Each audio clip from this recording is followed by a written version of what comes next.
Most EB-5 investors think they have until September 2027 to submit an I-526 petition to apply for an EB-5 green card. They don't. There are actually 2 dates, and only one of them protects your application. In the next few minutes, I'll show you exactly which date matters and why the other one is almost meaningless, and what happens to your petition if you get this wrong. In this video, I'm going to walk you through the 2 EB-5 deadlines causing confusion right now and explain exactly what each one does and doesn't protect you from.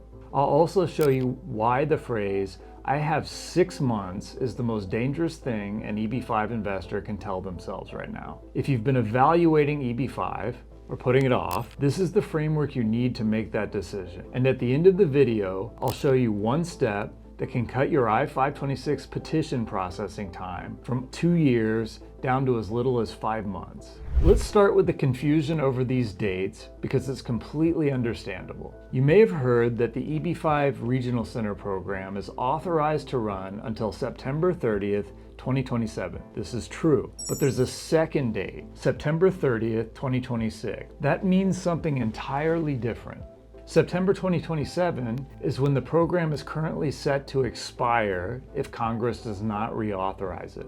September 30th, 2026 is the date that determines whether your case survives if the program gets disrupted in September of 2027. Under the EB-5 Reform and Integrity Act of 2022, any investor whose I-526E petition is received by the USCIS on or before September 30, 2026 is legally grandfathered. You're protected by law. That means even if Congress fails to reauthorize the program in 2027, your case keeps processing. Investors who file between October 26 and September 2027 during what the industry calls the lame duck year are technically filing while the program is still valid. But if reauthorization stalls, even by a few months, their petitions have no protection. For investors who want certainty, September 30th, 2026 is the only date that matters. Let's make the meaning of grandfathered concrete. Imagine you apply for your green card in August of 2026, but Congress fails to reauthorize the EB-5 program by September 30th, 2027, and the program sunset. The USCIS would normally stop processing regional center EB-5 cases entirely, but your case won't stop processing. The grandfathering clause legally requires the USCIS to continue to adjudicate your petition through the full process, regardless of what happens legislatively in 2027. Let's talk capital risk. Grandfathering locks in your minimum investment amount. Right now,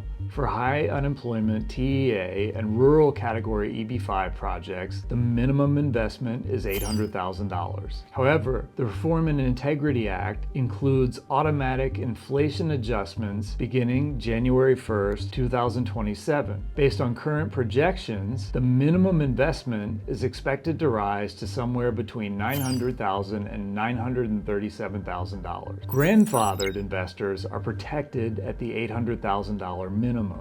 Filing now also locks in your priority date. Earlier filing means an earlier position in the visa queue. For investors from countries subject to retrogression, India, China, and Vietnam especially, this matters enormously. Who've been putting off a decision are racing to get it done now. This is especially true of China. Applicants from China have almost certainly already started to be subject to retrogression, even in rural and infrastructure set-aside categories. The government simply hasn't released the data yet. In EB-5, there are what we call set-aside categories. This is where applicants from countries who are subject to backlogs in normal categories of EB-5 project can move to the front of the line. That's if they're willing to invest capital in areas where the United States has high need. Specifically, that means high unemployment, targeted employment area designated projects, rural designated projects, and critical infrastructure designated projects. You can contact us to learn more about these options. option. Investors from India don't face the same level of risk as applicants from China, but families from India who want the fastest possible immigration process should also opt for rural category projects to be safe. It is very possible that Indian-born applicants could become subject to retrogression in the high unemployment TEA reserved category before September 30th arrives. One critical factor most families don't consider until it's almost too late is that their children's ages for immigration purposes are frozen at the time of submitting an I-526E petition, but not during the in-between period when the I-526 petition is approved, but a visa number has not yet been allocated. If your child is 18 or 19 today,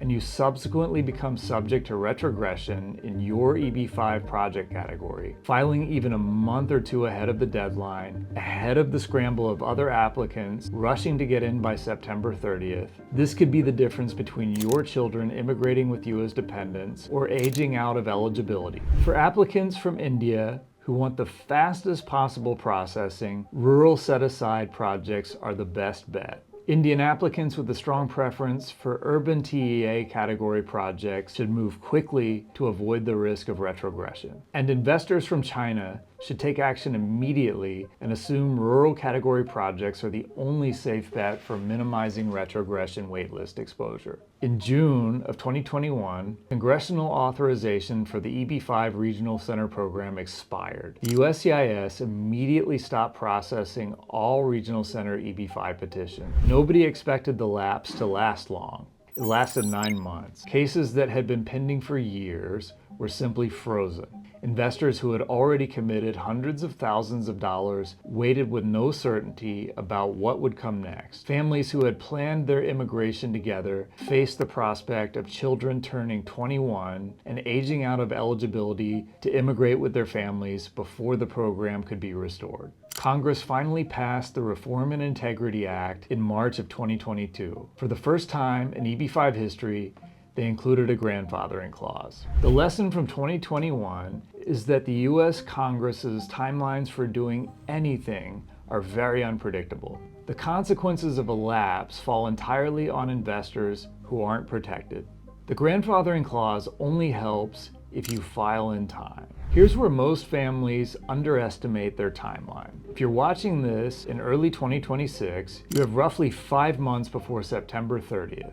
That sounds like enough time, but work backwards with me. To give your attorney adequate preparation time and avoid the filing surge that will hit in August and September, your petition should be ready to file by July of 2026, not September. That's your real target. That means source of funds documentation, project selection, and attorney engagement all need to be substantially complete by the end of June. That's 10 weeks for where most investors are sitting right now. Attorney engagement needs to happen first, before even speaking to any project sponsor or regional center. Good EB-5 attorneys are already operating near capacity. As September approaches, the best practices will be fully booked. You should engage now. A straightforward source of funds documentation for an EB-5 green card application can take 6 to 8 months. For more complex situations, this can take longer. This is the step where many investors could find themselves running out of time. Project selection has no fixed timeline, but the deadline shouldn't lower your standards. A rural project with structural problem is a bad investment regardless of how fast your I-526 application processes. The investors who are calm in August 2026 are the ones who start their diligence today. This is the step I mentioned at the start. It can cut your processing time from over 2 years down to as little as 5 months. EB-5 investments don't all process at the same speed.